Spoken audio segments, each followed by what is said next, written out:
자, 여러분들 안녕하십니까? 오늘은 우리 2017년도 주택관리사 회계원리 우리 기출문제 풀이를 좀 드리도록 하겠습니다. 첫 번째 문제 한번 보죠. 이 첫 번째 문제는 이 외부 감사인의 의견 표명에 관한 얘기가 되겠습니다. 그래서 이걸 읽어보면 외부 감사인이 충분하고 적합한 감사 증거를 입수하였고 왜곡된 표시가 재무제표에 개별적으로 또는 집합적으로 중요하지만 뭐 전반적이진 않다. 이 말은 뭘까요? 이 왜곡된 표시가 일부 있다 이 말이에요. 하지만 전반적으로 왜곡된 건 아니다. 그래서 일부 어느 정도 잘못됐다는 거다. 그죠? 그래서 적절하게 잘했으면 적정 의견, 일부가 좀 잘못됐다라면요 한정 의견 이렇게 내거든요. 그래서 답은 한정 의견이 되겠습니다. 자, 두 번째 문제 한번 보죠. 우리 단기 손익에 포함된 비용을 성격별로 표시하는 항목을 옳지 않는가? 성격별. 우리 IFRS에서는요, 이 비용을 성격별로 할 수도 있고, 그 다음에 기능적으로도 분류할 수 있습니다. 이거 두 개 중에 이제 선택이다. 이렇게 보시면 돼요. 그래서 비용을 기능적으로 하는 방법은 매출원가법이라 합니다. 그래서 그 기능적으로 매출원가를 내면요, 우리가 매출원가법이라 하는 거고, 이거를 기능적 분류라고 합니다. 성격별로 표시하는 항목에 나타나지 않는 거는요, 바로 매출원가가 되겠습니다. 그렇게 살펴보시면 좋을 것 같습니다. 자, 세 번째 문제 보죠. 시산표에 관한 얘기가 되겠습니다. 시산표는 말 그대로 정기 내용이 정확하게, 그러니까 분계 내용이 정기되었는지를 검증하는 표다. 이렇게 보면 돼요. 그러니까 이제 자산부채 자본 수익 비용을 전부 다의 차병 대변과 맞는지를 검증합니다.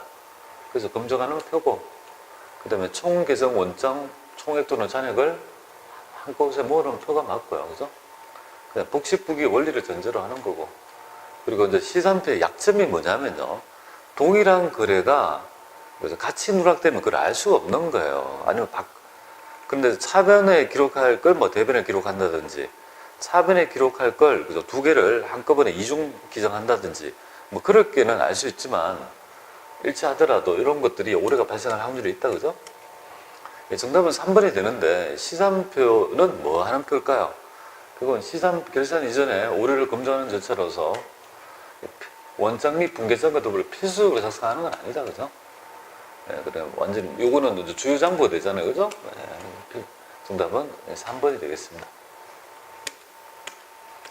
자, 그 다음에 4번 한번 보겠습니다. 얘는 현금주의에 의한 임대료 수입 수치액은 얼마냐 이렇게 얘기하고 있습니다. 그죠? 자, 그러면 여기에서 여러분들은 알아야 될 점은 현금 흐름표에 따른 현금 흐름표에 할 때, 그죠? 현금주의에 따른 걸 뽑아내는 방법을 좀 알아야 될 것 같아요. 직접법으로 한번 해볼게요. 여러분들 기본 강의 때 많이 배우셨는데요, 이거를 그룹핑해서 직접법에 의해서 현금주의를 뽑아 볼게요. 그럼 임대료가 만약에 발생주의에 따른 임대료가 700원 이렇게 되겠습니다. 700원이다. 이거는 수익이잖아요. 그죠? 여기에서 가감해서 우리 현금주의에 따른 있죠. 임대료는 얼마냐 이거잖아요. X. 이거가 되겠습니다. 그럼 여기에서 연관되는 임대료와 연관되는 금액이 바로 영향을 준 계정이 바로 미수임대료하고 선수임대료가 되겠습니다. 그래서 요거의 변동에 따라 나타날 수 있는데요. 여러분도 알다시피 여기에서 이제 기초에서 기말에 잔액을 해봅니다. 그럼 여기서 얼마가 됐죠?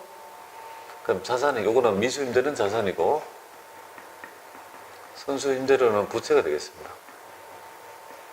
그러면 결국은 자산이 결국은 500원 떨어졌다는 말이고, 부채가 400원 떨어졌다. 그죠? 그러면 여러분들은 어떻게 해야 되냐면, 우리가 현금 흐름표를 뽑아낼 때 방법이 있죠. 그죠? 그래서 좋아지면 뭡니까? 자산이 떨어지면 안 좋은 거잖아요. 안 좋은 건 다 하고 좋아진 건 뺀다. 이렇게 보면 돼요. 그러면 요 금액은 500원을 뭡니까? 자산이 떨어졌으니까 안 좋으니까 500원을 다 하고, 자, 부채가 줄었잖아요. 그죠? 부채가 줄었으니까 얘는요, 요거는 다 하고 요거는 빼면 되겠네요. 그죠? 마이너스 400원. 그렇게 하면 요 금액이 결국은 순액으로 플러스 100원이 되겠습니다. 자, 그렇게 되면 결국은 X는 요렇게 해서 이렇게 구하면요 800원이 된다. 그죠? 이렇게 해서 현금주의, 그죠? 현금주의에 의한 임대료 수익을 가볍게 뽑아낼 수 있다. 이렇게 보면 돼요. 자, 뭐 이거 말고도 방법이 있겠지만 간명하게 푸는 방법은 이 부분입니다. 그래서 현금 우리가 흐름표 작성할 때 요걸 좀 참조해서 좀 하셔야 될 것 같아요. 자, 그 다음에 5번 보겠습니다. 5번에 보면 이 포괄손익계산서에 보험료가 500원이고 기말의 수정분계가 다음과 같을 때 수정전 시산표와 기말 재무상태표에 선급보험료 금액으로 가능한 건 얼마냐 이렇게 물어보고 있습니다. 그죠? 그래서 지금 보면 수정했잖아요. 그죠? 수정 300원이 수정했다. 이걸 보면 보험료가 인식되어 있지 않다 이거죠. 그러니까 이거를 수정분계는 보험료를 발생시킨 거죠. 보험료를 발생시킨 거다. 그죠? 그러니까 당연히 이만큼을 그죠? 인식했다 이 말이잖아요. 그죠? 그럼 300원만큼의 차이가 나야 되니까 얘는 이거 보면 뭐 선급보험료가 있으니까 선급보험료가 300원이 빠져야 되니까 이렇게 되겠네요. 그죠? 2번.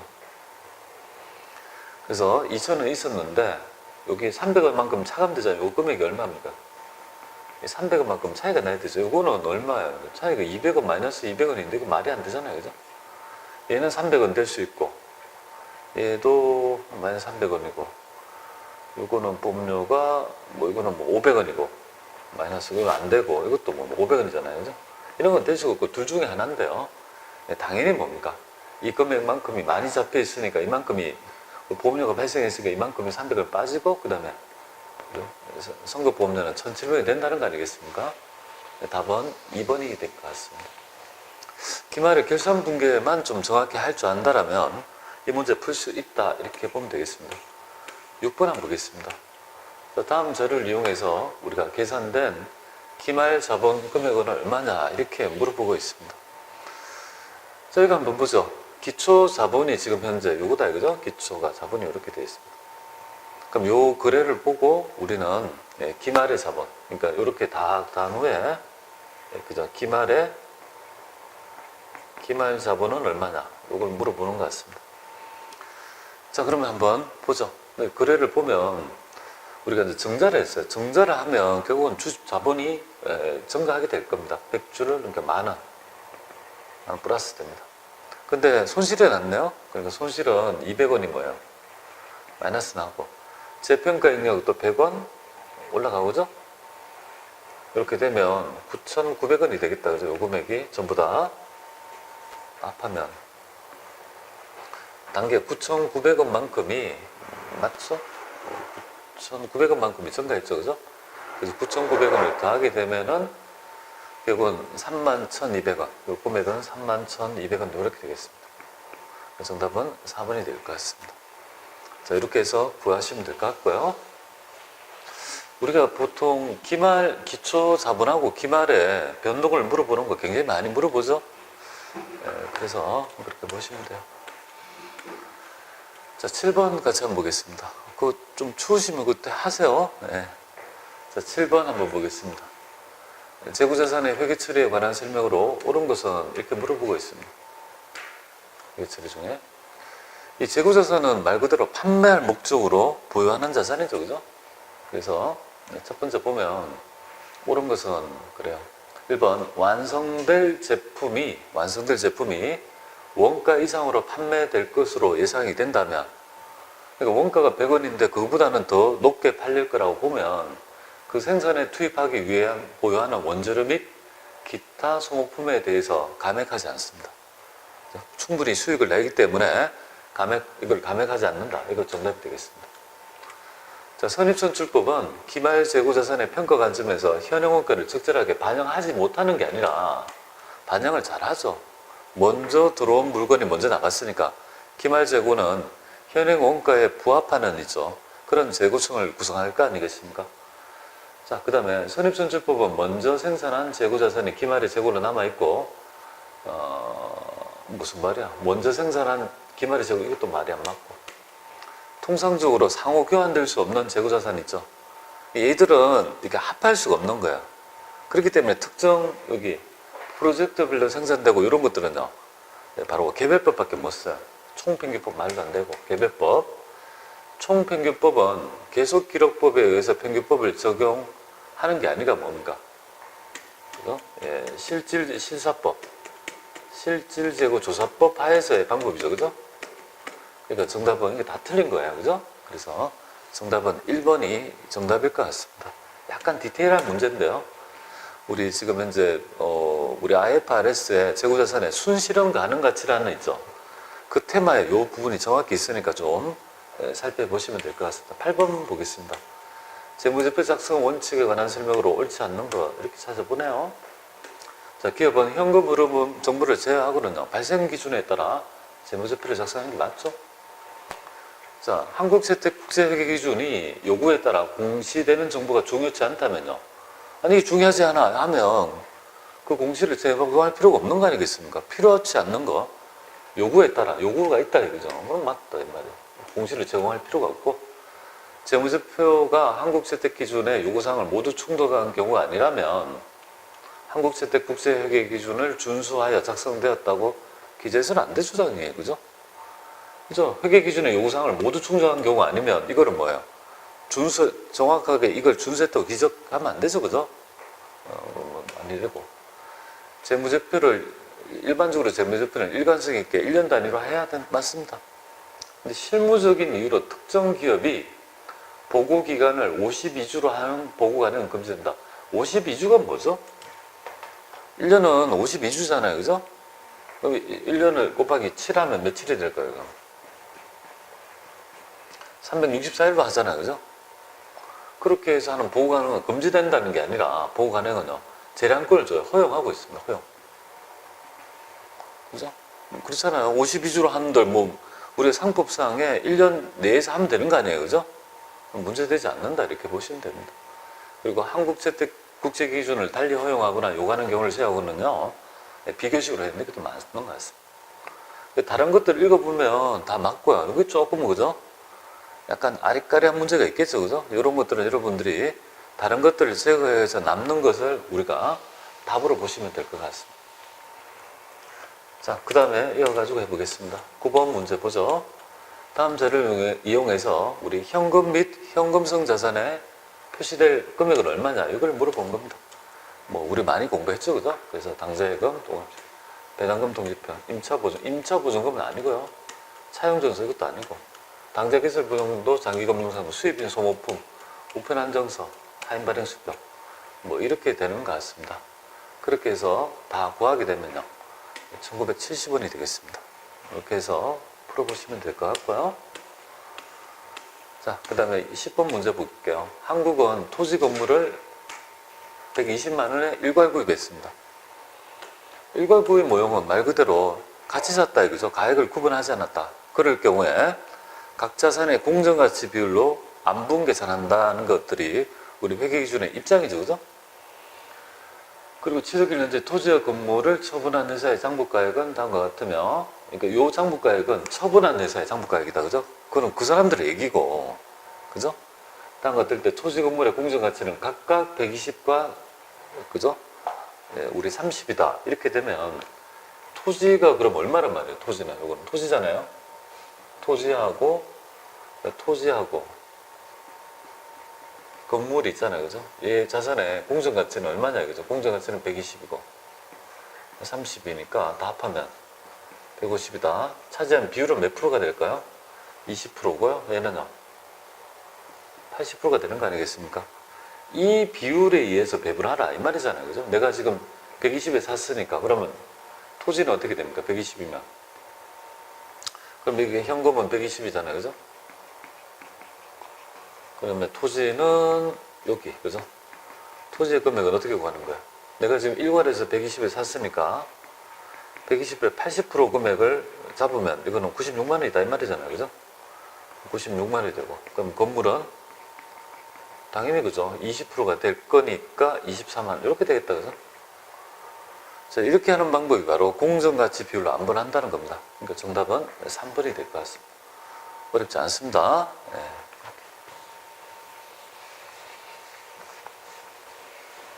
자, 그 다음에 이어서 우리 11번 문제 한번 해볼까요? 네, 재무정보의 질적 특성에 관한 설명으로 옳지 않는 것 이렇게 물어보고 있습니다. 질적 특성. 자, 금전 가능성이라는 말은 뭘까요? 이 사람을 그죠? 우리가 독립된 다수의 측정자가 그죠? 유사한 결론에 이르게 될 확률을 얘기하는 거죠. 그래서 합리적이고 판단력 있는 독립적인 이런 키워드죠.